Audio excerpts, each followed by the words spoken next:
Hi Autophiles, Subhash here with the new BMW X3 20 xDrive.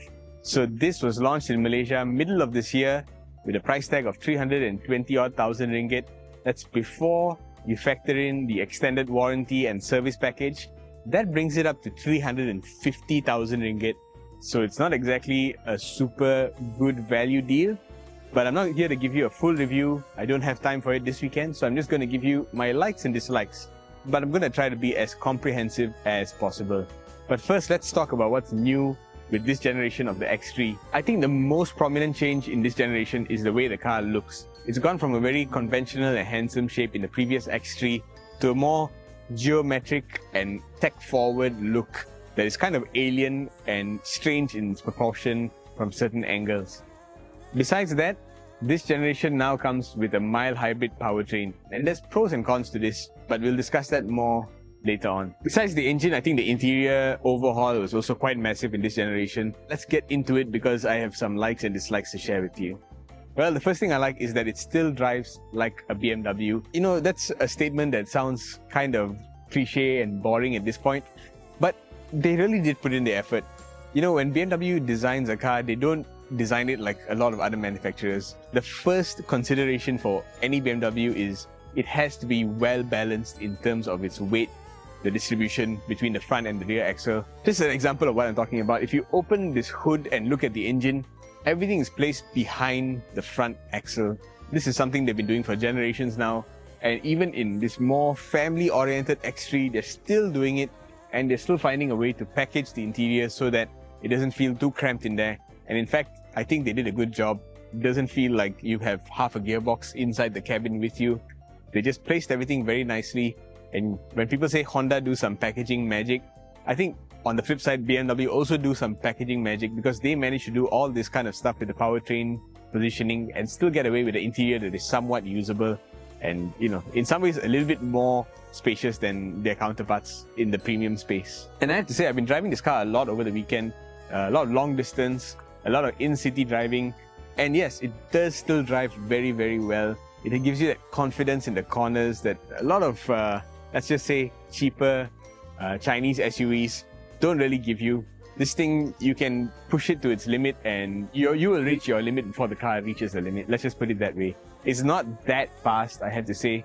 That mild hybrid motor brings the 0 to 100 time down below 8 seconds. But it's not that rapid, relentless acceleration that you get out of a lot of EVs nowadays. But yeah, I would rather have a chassis that is very well sorted and a slightly underpowered powertrain than the opposite. When you have a very powerful powertrain, but a chassis that cannot handle the power, it's just a disaster. This just makes you feel like, ah man, I need to get a little bit more out of this engine. The other way around, you'll be in a wall before you know it. Being a little bit sporty also means that it's probably not as comfortable as some of its rivals. But I think BMW are the best at nailing the compromise between stiff and comfortable, hard and daily drivable. This car continues the tradition of BMW perfectly. Now let's move on to something I disliked. And what I disliked was the overall shift in build quality for this generation of BMWs. I first noticed on the new Mini generation, the one that was completely built in China and imported to Malaysia. And I thought maybe this is because of something that they are sharing with the Chinese. The whole chassis technology has shifted. So maybe the Minis just feel a little bit different. But no, this is apparently something that the entire BMW group is going through. But I guess the best way for me to demonstrate it is with the door and the door latch. So there's two aspects to this. The first is in the way the door latch feels, the tactility of the door latch itself, the mechanism. And the second way is in the way the door just basically feels when you shut it. It's very precise, which is a good thing. So there's no play in when it's supposed to unlatch from the door. Exactly at that moment is where it opens, which can be a good thing, but it doesn't particularly feel premium because a lot of premium makers have kind of mastered that art of making a door latch feel really nice to operate. And the other thing is this. There's something about the way the doors shut in this generation of Mini and BMW products that just doesn't scream premium to me. It screams, I don't know, there's just a thud that is so unsatisfying. You can interpret both of these in two different ways. Like, the positive way is to say that, yes, very precise action on the door handle. That feels like, okay, yeah, you could say that was very difficult to achieve. And you could also say that that sound is the way it is because the door construction is a lot firmer this time around. Maybe the way the chassis is constructed is also a lot more firm. But it just feels like nobody paid attention to how this felt in real life, in actual action. Because to me, it just feels nasty whenever I shut the door and open the door. It's just not a nice feeling. I've been doing sights and sounds for many years now, and I'm someone who can tell when a car feels nice on the inside, and this is not one of those cars where the door handle feels very good. The doors in general just don't do it for me. It's a very different feel. I don't know any other cars that feel like this except for the new generation of Mini and BMW. Check it out for yourself and let me know if it's just in my head or not. But anyway, I dislike this aspect of the new X3. So now that we've opened those disgusting doors and gotten inside the car, let me tell you about a like that I have.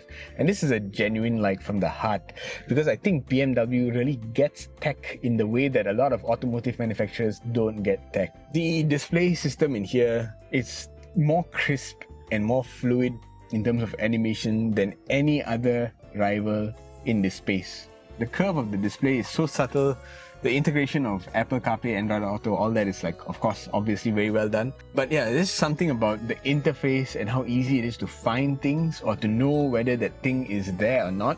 Just getting that to blend into your car in a seamless fashion, that takes a lot of work over many, many years. And BMW have been on it for the longest time. And it's just something that you kind of have to get behind the wheel to experience. Just look at the layout of this car. Even though it's very tech-centric and the touchscreen is very responsive, they haven't deleted all the controls. In fact, a lot of the controls are still represented in physical buttons on the steering wheel and on the center over here. So they haven't eliminated the buttons, and you still can go through those when you're driving, which is very, very important to me. My next dislike is that this car can be irritating in a lot of minor ways. The first irritation I had is in the suspension.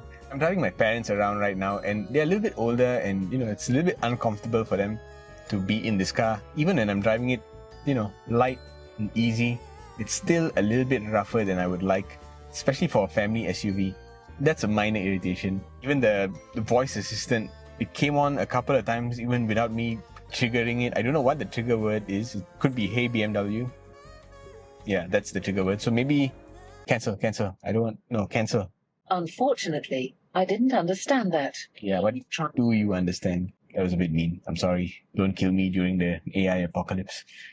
And finally, the biggest thing that irritated me was yesterday I was driving my wife somewhere and she accused me of breaking wind, which I admit I do quite often. That's not the issue here. The issue was that I didn't break wind. What happened was the car's auto recirculation program for the climate control kicked in right as we were going past a water sewage treatment plant. It just it decided, yeah, you need some fresh air now. Let's just do it now whenever I feel like it. So the car thinks that it knows things that you don't know, and it just irritates the heck out of me. BMW, yeah, they've been doing air recirculation. A lot of the European brands do auto recirculation because, you need a bit of fresh air or whatever. But the thing is, it was tolerable back when climate control had physical switches. In this generation, most of the physical climate control buttons are gone. In fact, even to control the air vents, you got to use like a capacitive slider, which is, I got feelings about that. But the recirculation button is also hidden away behind an additional menu layer. So if you're in Apple CarPlay and you suddenly smell like farts in your car, then you have to actually, switch to a different menu and then, switch it back to recirculation. And it's multiple presses. And back when it used to be a button, you could see on the button what mode you were in, and you could quickly just, okay, we're in the wrong mode, quickly change it back. The thing that really irritates me is that these kind of things probably don't factor into the European mindset. To us, it's a big problem, but to them, it's your country and your way of doing things is wrong.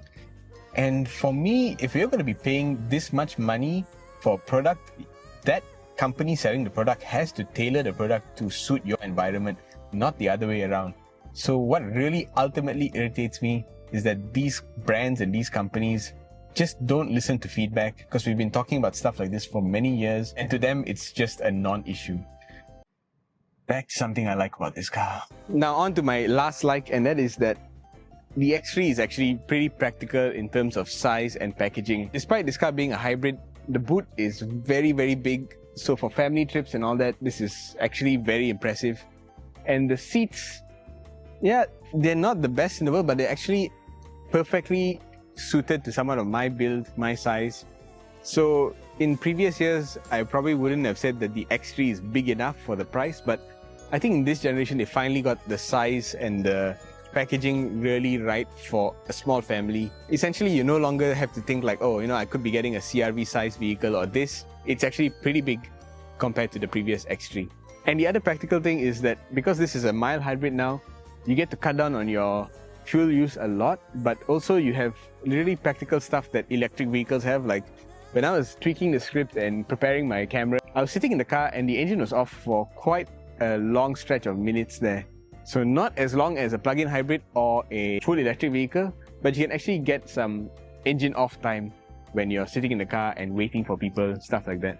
At the same time, you get really a lot of range. On a full tank, I think the range that was quoted to me was close to 900 kilometers. And this is not even a plug-in hybrid, so very, very impressive in that aspect. And while we're back here, let's talk about my final dislike, and that is the looks. I think they got it wrong. You can say what you want about the iX. I think the iX was a statement car. It was meant to break the mold and get attention. But this is the X3. This is one of your best-selling models. And you made it look so obtuse and disproportionate. The rear end to me is the worst angle of the car.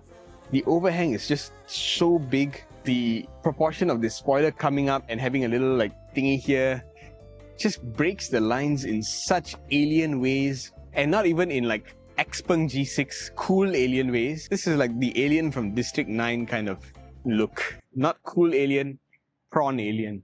And from the front, I'm not going to criticize too much about the look of the car, but objectively speaking, I really can see the mistakes here. Shifting the radar sensor to one side and then leaving the camera on one other side creates an asymmetry that is just plain hideous.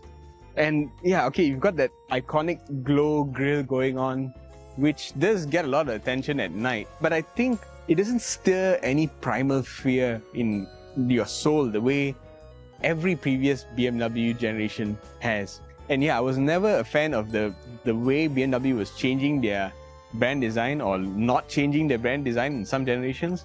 But this change, I think, is definitely for the worse. And I sincerely believe that this generation of BMW design is going to age extremely poorly, especially from the exterior. And the interior as well has some problems. Like, they balanced the infotainment physical controls quite well, but there was still some aspects like putting capacitive controls for the air vents and putting some of the controls on the door handle section. That to me just looked a little bit weird and it didn't really jive well. I don't think those aspects will age very well. It is what it is. This car, in terms of overall value, I would have to say, is a tough sell, because at 350,000 ringgit, you're really looking at old money mentality. You're looking at the crowd that hasn't moved on. You're looking at people who are not adventurous enough to buy a full EV, and yet you're asking them to experiment on a hybrid, not out of choice, but because this is the only option you have that's closest to a petrol car. Very, very tough situation that BMW themselves put themselves in. Maybe the iX3 is a better buy. I haven't driven that yet, so I can't say. But I sincerely believe that this car should be a lot cheaper than its asking price. And there's a lack of earnestness in trying to move units, I find, from the premium brands. And we know that they can bring the pricing down because eventually they always do. At the end of the year, the price cuts are huge and it affects the resale value of the car, and that affects the customers that bought early. So I don't know, I can't say it's a great buy right now because this car is less than 6 months old in Malaysia. But yeah, I guess stay tuned for some pre-reg discounts and all that, because that is when this car's value and value proposition will start to come up. But besides that, besides the pricing, which maybe is out of BMW Malaysia's control, I can't say. Some things that were in their control, I think they also got wrong. Like equipping this with 6 speakers and 100-watt sound system is just like a what the heck moment, you know what I mean? There are a lot of Japanese cars that cost, I think, half as much as this, that come with much better sound systems. It doesn't have to be branded. Like, I think the CR-V has a Bose sound system. You don't have to have that here. But just having like that decent like BMW sound 200 plus watt system would have been so much better. I hope you enjoyed our last BMW Group vehicle, because I don't think they're going to be happy with this review. What do you think of the video? Let me know in the bottom. And sorry I couldn't do a full review with Bo. Just too tight this weekend with my parents in town and all that. Autophiles signing up.